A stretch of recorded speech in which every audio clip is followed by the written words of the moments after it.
আপনার হাজবেন্ড বাবা মা সহ সবাই, আমার হাজবেন্ড নেই, আমার বাবা মা ভালো আছেন, thank you so much. MD Shahin Shah, তোদের কেমনে চেহারাটা আবার মানুষের সামনে দেখাতে ইচ্ছা করে? চেহারা আল্লাহ সুন্দর বানিয়েছে ভাইয়া, শুকুর আলহামদুলিল্লাহ। দেখেন কত মানুষ বলতেছে ভালো দেখা যাচ্ছে, এই জন্য দেখাতে পারি। আর হচ্ছে অনেক সাহস, কারণ সাহস নাই যারা অপরাধ করে না, তাদের সাহস নাই। আর যারা অপরাধ করে তাদের মানে মানে যারা অপরাধ করে তাদের সাহস থাকে না, যারা অপরাধ করে না তাদের সাহস নাই। বুঝতে পেরেছেন? এই সমস্ত বুলি করে কোনো লাভ নাই। এখানে আপনি আপনার শিক্ষা শিক্ষা আপনি জাস্ট শো করছেন মানুষের কাছে, জাস্ট আপনি নিজেকে ছোট করছেন, আপনার জ্ঞানের পরিধি কম, এটা বাড়ান আর মানুষ হওয়ার চেষ্টা করেন। আমার আয়ের উৎস কি? আমার আয়ের উৎস আমার যোগ্যতা। আপনারা যেটা মনে করেন সেটা না।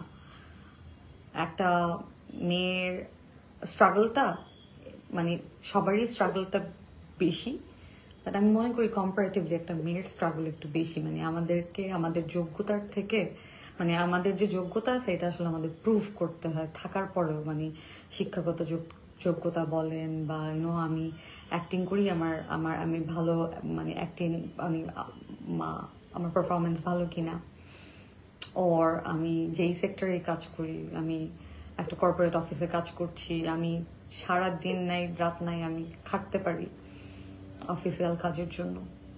আমাকে কাউকে পার্সোনালি প্লিজ করতে হয় না, বিকজ আই এম এনাফ। আমার যতটুকু যোগ্যতা আছে আমি এনাফ, আমার অন্য কোনো পন্থা অবলম্বন করতে হয় না।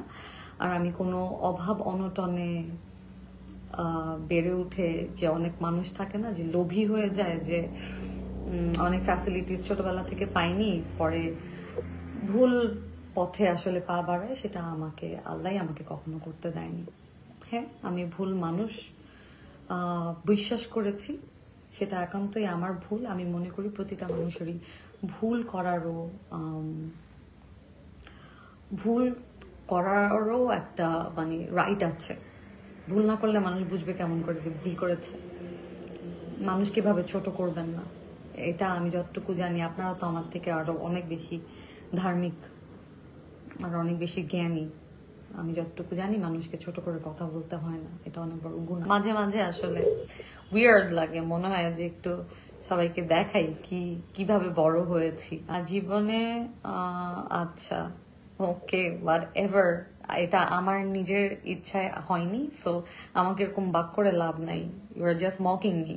আমি জানি না এখন পর্যন্ত আপনাদের কোনো নেওয়া হয় না।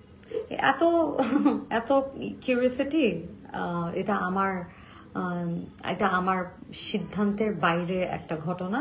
সো এটা নিয়ে আমি আসলে কোনো মন্তব্য করতে চাই না, কারণ এটার ভাগিদার মানে যে ক্রিমিনাল তাকে গিয়ে ধরেন, ভিকটিমকে না। আপনারা আমার মানে নিউজ পেয়েছেন আমি যে 2টা মুভি করছি। আশা করি ভালো ঠিকঠাক মতো যখন আসবে আপনারা দেখতে যাবেন অবশ্যই আমার মুভি।